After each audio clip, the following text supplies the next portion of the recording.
Hello મિત્રો, સ્વાગત છે તમારું મારી ચેનલ જલપાસ કિચનમાં। તો આજે હું બનાવવાની છું એક અલગ ટેસ્ટ અને એક અલગ તડકા સાથે દાલ ફ્રાયની રેસીપી। તો ચલો બનાવવાનું શરૂ કરીએ। દાલ ફ્રાય બનાવવા માટે 2 કપ જેટલી તુવેર દાળને એકદમ સરસ રીતે ધોઈ અને અડધા કલાક માટે પલાળી રાખવાની છે, જે મેં પહેલેથી જ પલાળીને રાખી હતી। હવે આ દાળને કુકરમાં ઉમેર્યા બાદ 2 થી 3 વિસલ આવે ત્યાં સુધી બાફી લઈશું। રેસીપી જોતા પહેલાં જો તમે મારી ચેનલ પર નવા છો તો મારી ચેનલને જલ્દીથી સબસ્ક્રાઇબ કરી લો, જેથી આવનારા વિડીયોની નોટિફિકેશન તમને મળી રહે। હવે દાળને કુકરમાં ઉમેર્યા બાદ દાળ ડૂબે તેટલું જ પાણી લઈશું। ત્યારબાદ દાળમાં 1 ચમચી મીઠું, સાથે 1 ચમચી હળદર પાવડર અને 1 લીલું મરચું ઉમેરી 3 થી 4 વિસલ આવે ત્યાં સુધી બાફી લઈશું। દાળને બાફતી વખતે લીલું મરચું ઉમેરવાથી દાળનો ટેસ્ટ ખૂબ જ સરસ આવે છે।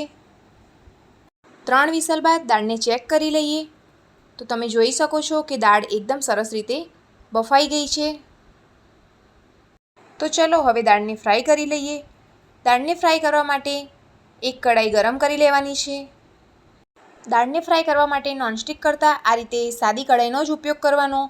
આવું કરવાથી દાળનો ટેસ્ટ એકદમ ઢાબા સ્ટાઇલ કે પછી રેસ્ટોરન્ટ જેવો જ આવે છે। મોટાભાગે રેસ્ટોરન્ટ પર કે પછી ઢાબા પર આ રીતે લોખંડની કઢાઈ કે સાદી કઢાઈનો જ ઉપયોગ કરે છે। હવે કઢાઈમાં 2 થી 3 ચમચી જેટલું તેલ ગરમ કરીશું। તેલની સાથે તમે ઘી પણ ઉમેરવું હોય તો ઉમેરી શકો છો। તેલ ગરમ થાય એટલે તેલમાં 1 ચમચી જેટલું જીરું ઉમેરીશું, સાથે 1 નંગ લીલું મરચું ઉમેરવાનું છે। આપણે દાળને બાફવામાં પણ લીલું મરચું ઉમેર્યું હતું, તો તમે તેલમાં લીલું મરચું ન ઉમેરવું હોય તો સ્કીપ કરી શકો છો। ત્યારબાદ 1 નંગ જેટલી ઝીણી સમારેલી ડુંગળી ઉમેરવાની છે। હવે ડુંગળીનો કલર ચેન્જ થાય ત્યાં સુધી તેને સાંતળવાની છે। આજે હું દાળને ફ્રાય કર્યા બાદ લાસ્ટમાં એક અલગ જ તડકો લગાવવાની છું, જે તડકો દાળમાં ઉમેરવાથી તમે રેસ્ટોરન્ટની દાળ પણ ભૂલી જાઓ તેવી દાળ સ્વાદિષ્ટ બનીને તૈયાર થાય છે। અને જો તમે એકવાર આ રીતથી દાલ ફ્રાય બનાવશો તો વારંવાર બનાવવાનું મન થશે। હવે ડુંગળીનો કલર થોડો ચેન્જ થઈ ગયો છે, તો ડુંગળીમાં 1 ચમચી જેટલી હિંગ ઉમેરીશું, સાથે 1 ચમચી જેટલી લસણ અને આદુની પેસ્ટ ઉમેરવાની છે। આદુ લસણની પેસ્ટને ડુંગળી સંતળાય ત્યાર પછી જ ઉમેરવાના છે। જો પહેલેથી જ તમે ઉમેરી દેશો તો લસણ અને આદુની પેસ્ટ બળી જશે, તેથી ડુંગળી સંતળાય ત્યારબાદ જ લસણ આદુની પેસ્ટ ઉમેરવી। હવે ડુંગળી એકદમ સરસ રીતે સંતળાઈ ગઈ છે, તો તેમાં સૂકા મસાલા કરીશું।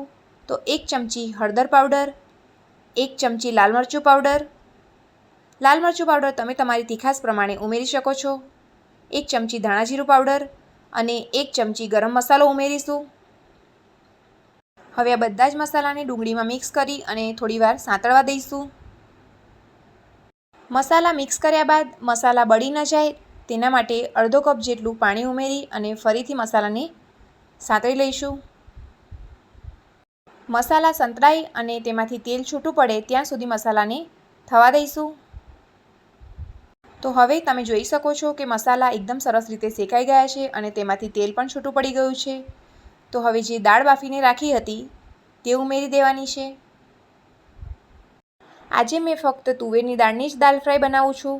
તમારે તુવેરની દાળની સાથે અડદની દાળ, ચણાની દાળ, મસૂરની દાળ આ રીતે બધી દાળ મિક્સ કરીને બનાવવું હોય તો પણ તમે બનાવી શકો છો। હવે દાળને તમારે જેટલી પતલી કરવી હોય તેટલું પાણી ઉમેરવાનું। આમ તો દાલ ફ્રાય થોડી ઘટ્ટ જ હોય છે, તેથી મેં 1 ગ્લાસ જેટલું જ પાણી ઉમેર્યું છે। પાણી ઉમેર્યા બાદ દાળને થોડી ઉકળવા દઈશું। દાળ બાફતી વખતે આપણે મીઠું ઉમેર્યું હતું, તેથી ટેસ્ટ કરીને જ તમારે મીઠું ઉમેરવાનું। મને હજુ દાલ ફ્રાયમાં મીઠું ઓછું લાગે છે, તેથી હું અડધી ચમચી જેટલું મીઠું ઉમેરું છું। મીઠું ઉમેર્યા બાદ દાળને મિક્સ કરીને થોડી થવા દઈશું।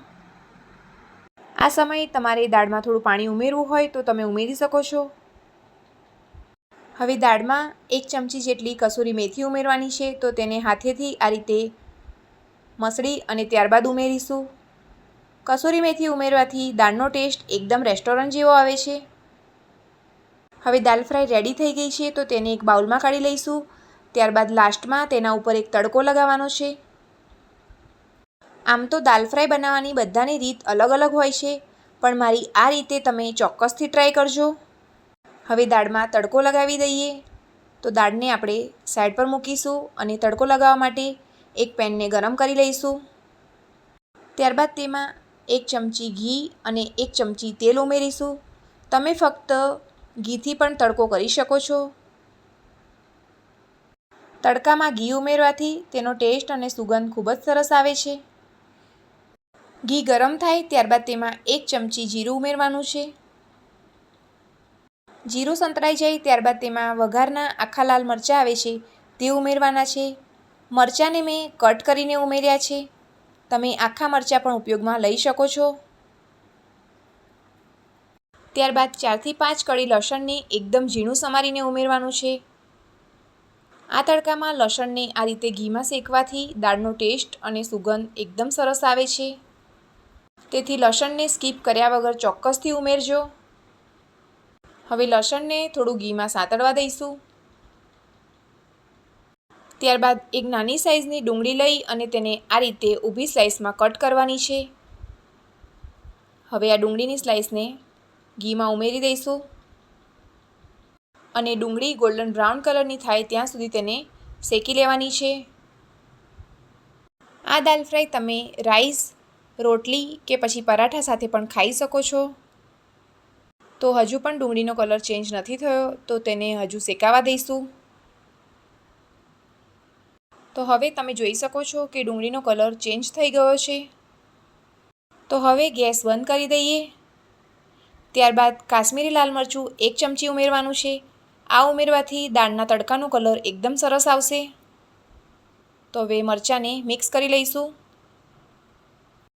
હવે આ તડકાને દાલ ફ્રાયમાં ઉમેરી લઈએ. તો છે ને એક અલગ રીતથી તડકા સાથે દાલ ફ્રાય બનાવવાની એકદમ સરળ રીત. તો તમે પણ તમારા ઘરે જરૂરથી ટ્રાય કરજો અને મને કોમેન્ટમાં જણાવજો કે આજની આ દાલ ફ્રાયની રેસીપી તમને કેવી લાગી. જો તમને મારી આજની આ રેસીપી પસંદ આવી હોય તો મારા વિડીયોને લાઇક કરો, ચેનલને સબસ્ક્રાઈબ કરો અને વિડીયોને ફેમિલી અને ફ્રેન્ડ્સના ગ્રુપમાં શેર કરો. તો ફરી મળીશું આવી જ એક અલગ રેસીપીના વિડીયો સાથે. ત્યાં સુધી આવજો.